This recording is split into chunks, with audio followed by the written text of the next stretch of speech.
Со одржувањето на првата конститутивна седница и официјално в петок на 12 ноември ќе почне со работа Советот на општина Кочани. Откако комисиски ќе бидат верифицирани мандатите на сите 19 советници кои влегоа во новиот состав, тие заеднички ќе треба да дадат заклетва оти ќе работат во интерес на општината и на нејзините граѓани.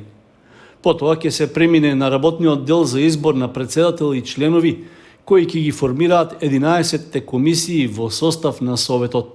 Како последна точка од првата работна седница планирано е да се усвои предлог решението за советници кои како представници на општината ќе учествуваат при склучувањето бракови. Исто така, советничките групи ќе треба да ги истакнат и своите координатори кои заедно со советникот од независната листа ќе учествуваат во координативните договарања за дневните редови на секоја од седниците во наредните 4 години. Досегашното искуство од конститутивните седници покажува дека сите точки поминувале едногласно, со поддршка од сите советници, без разлика од која политичка опција доаѓаат. Сепак, останува прашањето кој ќе го раководи Советот во наредниот период, со оглед што се уште не е познато која од двете коалиции кои освоија ист број мандати ќе го има мнозинството. При тоа треба да се имаат предвид и апетитите на партиите, како и на групата избирачи кои освоија по еден мандат.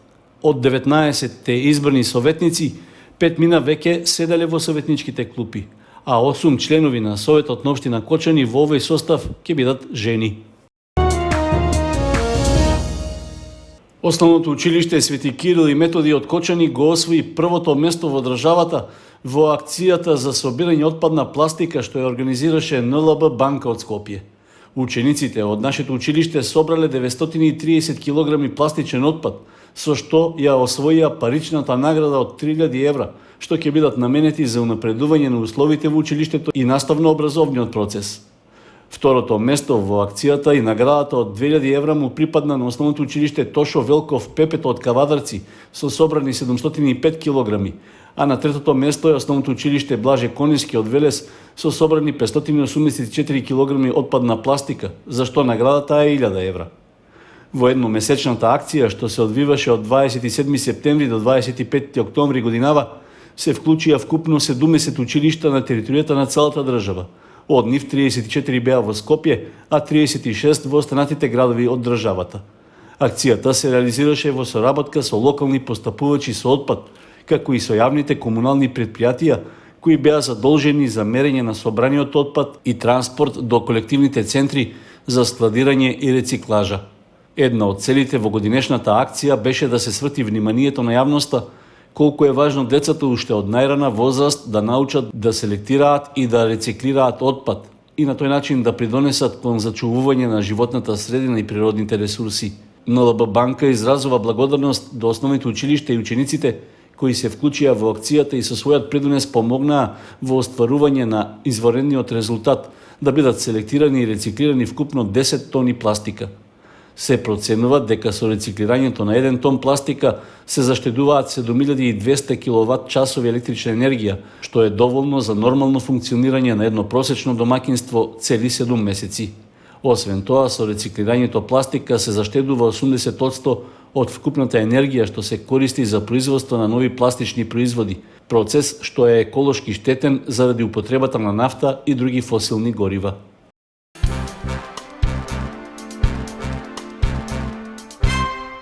Локалната самоуправа на Зрновци почна активности за подобрување на комуналната инфраструктура во населените места.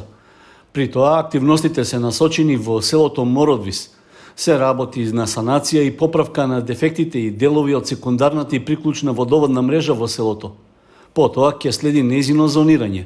Целта е да се регулира притисокот во цевките и да се минимизираат можностите за потенцијални нови дефекти во иднина.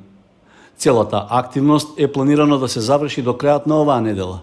Истовремено, упатен е и апел до сите жители на селото Мородвис, кои имаат забележано каков било дефект или пак губење на вода од водоводната мрежа, истото да го пријават во општина Зрновци заради навремено решавање. Целта на преземените активности е за сите жители во општината, а со тоа и во Мородвис, да се обезбеди постојано водоснабдување, поради што локалната самоуправа ја презема таквата обврска. Вкупно 28 градежни дозволи во септември оваа година издале службите на општинските администрации во 11 локални самоуправи од источниот регион. Тоа покажува дека интересот за градба е на слично ниво со мала тенденција на пораст во споредба со истиот период од минатата година. Кочанската локална самоуправа во септември издала вкупно 4 градежни дозволи, со што се најде во просекот меѓу општините од регионот. Најголем интерес за градење во овој месец покажале инвеститорите во Виница, каде се издадени најмногу дозволи, вкупно 8. Во Делчево, како и во Кочани, биле издадени 4 дозволи, во Штип и Берово по 3, во Македонска Каменица и Пробишти по 2, а во Зрновци и Пекчево само по 1. Ваквата тенденција сепак покажува зголемување, со оглед што една година порано регионот беше на дното на државата според интересот за градба. Зголемувањето на бројот на градежни дозволи се толкува како резултат на надминувањето на кризниот период поради пандемијата минатата година и загриженоста кај инвеститорите од развојот на ситуацијата. По известното стабилизирање, градежните активности повторно се обновени. Од вкупниот број издадени градежни дозволи во Кочани, 2 биле за објекти за индивидуално домување на физички лица, а другите 2 за деловни објекти на правни лица. Планираната вредност на објектите што почнале да се градат изнесува околу 15 милиони денари, што е за над 4 пати помалку во однос на истиот период една година порано.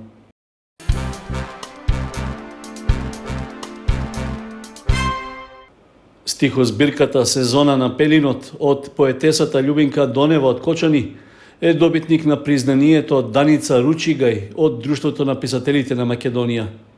Оваа награда се доделува за книга поезија објавена во тековната календарска година од поетеса која е членка на асоциацијата. Во образложението за признанието стои дека поезијата на Донева е сугестивна, згусната во поетските слики и представи и представува куса по форма. Пелинот е символ за животот денес, страв од екзистенција, болка од дистопија и дисхармонија во светот. Пелинот е символ, метафора, архетип на животните падови, смртта, болеста, тагата, очајот и немоќта, се вели во образложението. Стихозбирката Сезона на Пелинот е синтагма што ја засилува поетската функција и на живата поезија и дава проложен живот. Стихозбирката од Донева е горчлива наслада, медицински еликсир во полен и мед за раните нанесени на женското тело, истакнува селекторката Марина Мјаковска во образложението за изборот од Друштвото на писателите. Со наградата Даница Ручигај се чествува името на македонската поетеса која трагично и прерано го загуби животот во Скопскиот земјотрес, а представува поттик и валоризација за поетското творештво на македонските писатели, стои во соопштението од Друштвото на писателите на Македонија.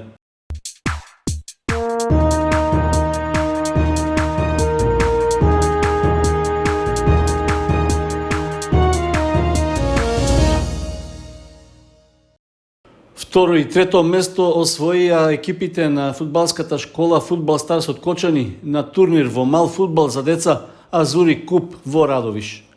На прекрасниот терен и одличните услови за игра во балон салата на спортскиот центар Азури во Радовиш, на турнирот учествувале околу 200 дечиња од 6 екипи, поделени во 2 возрастни категории.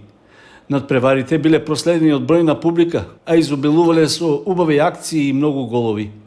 Екипата на Фудбал Старс од генерацијата 2013 поради послабата гол разлика не успела да се пласира во финалето. Во малото финале била поуспешна од тимот на Джокер, со што го освои третото место. Повозрастната екипа од генерацијата 2011 на Фудбал Старс пак беше поуспешна и се пласира на второто место на турнирот. И покрај добрата игра во сите надпревари и водството во финалето од 1:0 против тимот на Беласица, во последните минути младите фудбалери не го издржале притисокот, дошло до пад во нивната игра и несреќно примиле 2 гола. Со тоа го изгубили надпреварот со резултат 2:1, што било доволно само за да се освои сребрен медал. Од фудбалската школа Фудбал Старс упатуваа честитки за играта и борбеноста на сите фудбалери, како и благодарност за поканата и организацијата на турнирот од страна на фудбалската школа Азури од Радовиш.